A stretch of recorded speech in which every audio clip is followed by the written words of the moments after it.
Shalom les Koulam et bonjour à tous. Alors effectivement, moi je vais m'intéresser au chemin inverse.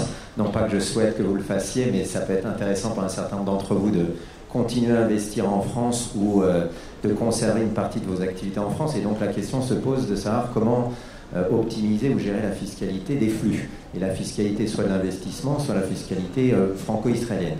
Moi-même, je suis avocat à Paris, je suis avocat spécialisé en fiscalité internationale. On a pensé que c'était intéressant de venir vous exposer un certain nombre d'éléments sur...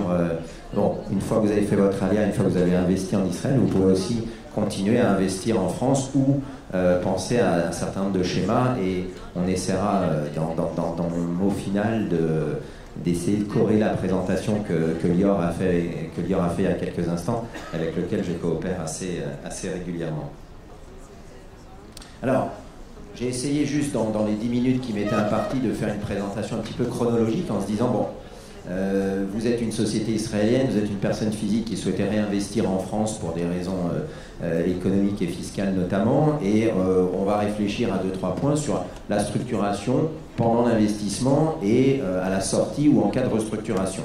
Donc petite frise, hein, pendant la structuration de l'investissement ou au moment de la structuration de l'investissement, on pourra imaginer bénéficier d'une structure telle que les jeunes entreprises innovantes. On pourrait également constituer un groupe fiscal intégré, on verra ce que c'est. Pendant l'investissement, bénéficier du fameux crédit d'impôt recherche en France, qui est certainement l'un des crédits d'impôt recherche les plus importants et les plus intéressants au monde. Certains amortissements également qui peuvent permettre in fine d'avoir un résultat distribuable plus important, donc c'est tout à fait intéressant. On s'intéressera rapidement au flux et ensuite, pendant la vie de la société, réorganisation, une fois qu'on cède, et puis pas une invention, en tout cas un mécanisme qui peut être nécessaire de rappeler pour les personnes qui aujourd'hui ont des actifs et des titres de société en France et qui veulent précisément faire leur alia. Alors, lors de la structuration de l'investissement, le premier élément qui me paraît intéressant d'évoquer, c'est justement le statut de jeunes entreprises innovantes. Qu'est-ce que c'est ? C'est une structure qui doit bénéficier d'un certain nombre de conditions, on ne va pas y revenir, mais le plus intéressant, c'est que vous pouvez avoir pendant 2 ans des exonérations d'impôt sur le revenu, d'impôt sur les sociétés, de l'ancienne taxe professionnelle qu'on appelle la CET maintenant, mais également de taxes foncières qui sont assez significatives, même si c'est plafonné à 200 000 € sur une période de 3 ans, c'est quand même 200 000 € qui peuvent être réinvestis immédiatement et donc ne pas supporter l'impôt.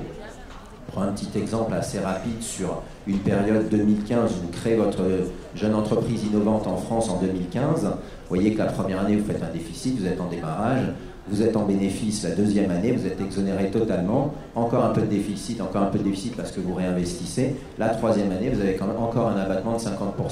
Donc vous pouvez réinvestir beaucoup plus facilement. Après, en troisième année, si vous êtes toujours bénéficiaire, cette fois-ci, vous serez imposable dans les conditions de droit commun, mais au maximum, vous aurez quand même pu économiser 200 000 € d'impôt sur ce type de structure. C'est quand même très intéressant. L'intégration fiscale, ça c'est un mécanisme qui peut être très intéressant à coupler avec le régime de holding israélienne que Lior vient d'évoquer, puisqu'en fait, lorsque vous avez plusieurs sociétés, vous avez une société qui marche très bien, qui est bénéficiaire, vous avez une autre société dans laquelle vous investissez, que vous créez, qui va être en phase de démarrage, qui va être plutôt déficitaire, et au lieu que chacune des sociétés soit imposée séparément, vous allez pouvoir combiner le résultat positif et négatif des uns et des autres, et donc, je reviendrai sur celle-là dans un instant, et donc finalement avoir un avantage. Regardez cette petite slide, vous avez une société mère israélienne.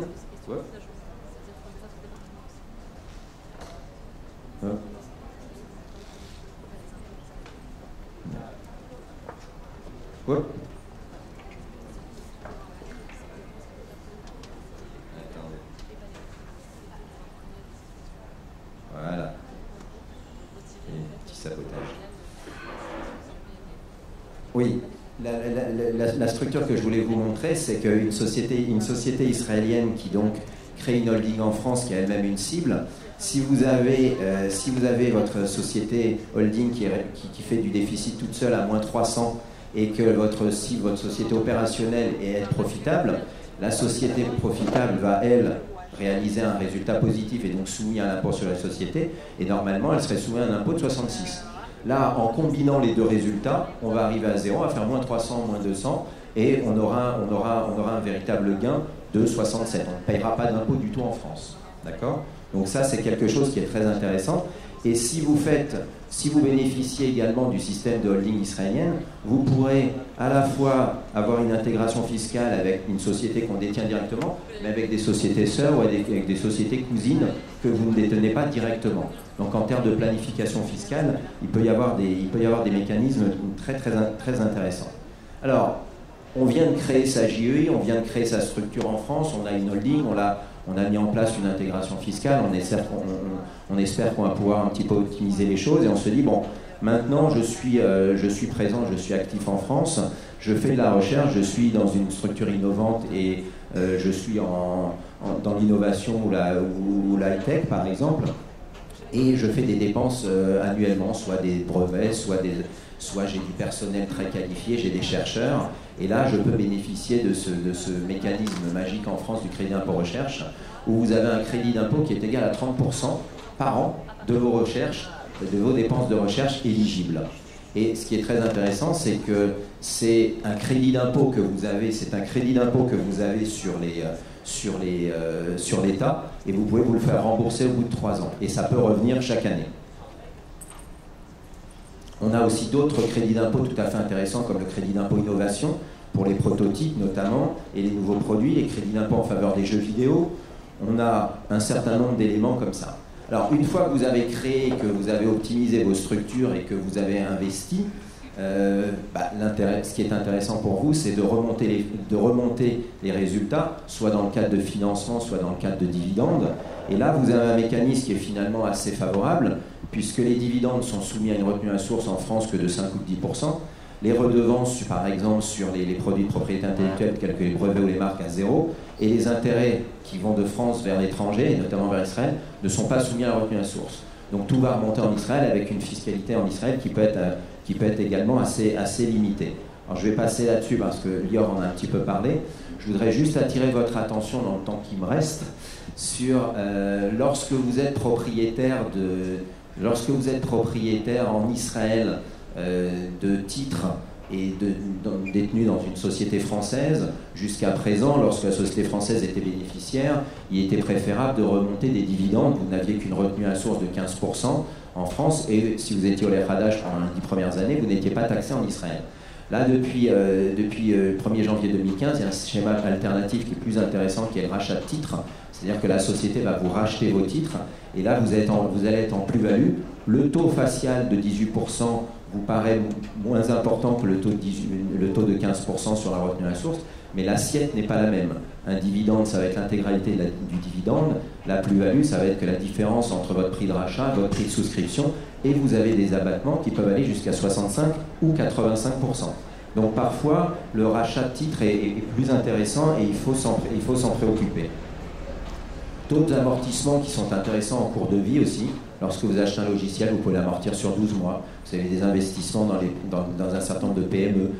Lorsque vous investissez et vous souscrivez au capital, vous avez également des investissements. Si tout d'un coup vous souhaitez réorganiser votre investissement en France, sachez que vous pouvez le faire en France hors toute fiscalité. Donc là, faire un apport partiel d'actifs, une scission, une fusion, tout cela se fait sans aucun coût fiscal en France. Si vous cédez des participations, donc notre holding française va céder des participations dans d'autres filiales qu'elle a en France ou à l'étranger, vous aurez une fiscalité très réduite, limitée à 4% de la plus-value, ce qui veut dire que vous pouvez remonter un dividende égal à 96% de la plus-value que vous avez réalisée, donc c'est une fiscalité très réduite. Si vous touchez des dividendes, vous aurez une fiscalité inférieure à 2%.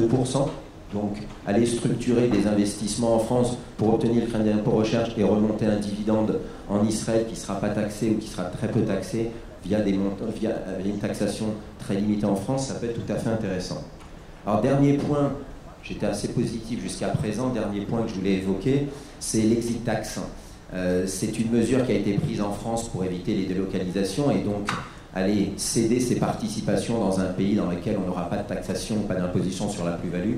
Et en France, maintenant, nous avons un système d'exit tax sur lequel je souhaite juste attirer votre attention. Si vous êtes aujourd'hui encore en France, que vous êtes propriétaire de votre entreprise, même de façon non majoritaire et que vous souhaitez, si vous souhaitez envisager une alia, pensez à l'exit tax, allez voir un conseil parce que ça peut se préparer, ça peut s'anticiper, on peut éviter de payer l'impôt, on peut éviter d'être poursuivi, etc.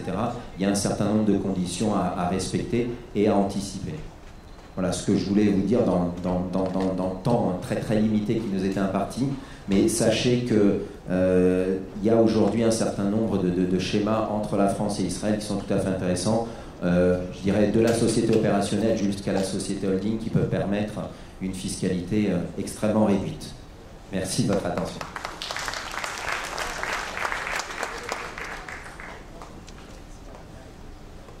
Merci beaucoup, Maître Messeka du cabinet Rochette Paris LLP, et tout comme Maître Durpi qui sont à votre disposition pendant la conférence ou après si vous avez besoin de quoi que ce soit, si vous voulez revoir les sliders, etc. À présent, je vous propose de remettre les oreillettes parce que la prochaine participante parlera en hébreu. Il s'agit de Karen Avnem, elle est directrice clientèle au sein du groupe immobilier Azorim. Elle va nous parler pendant un quart d'heure des tendances du marché immobilier en Israël. Voilà, je vous présente Karen Avnem. Merci.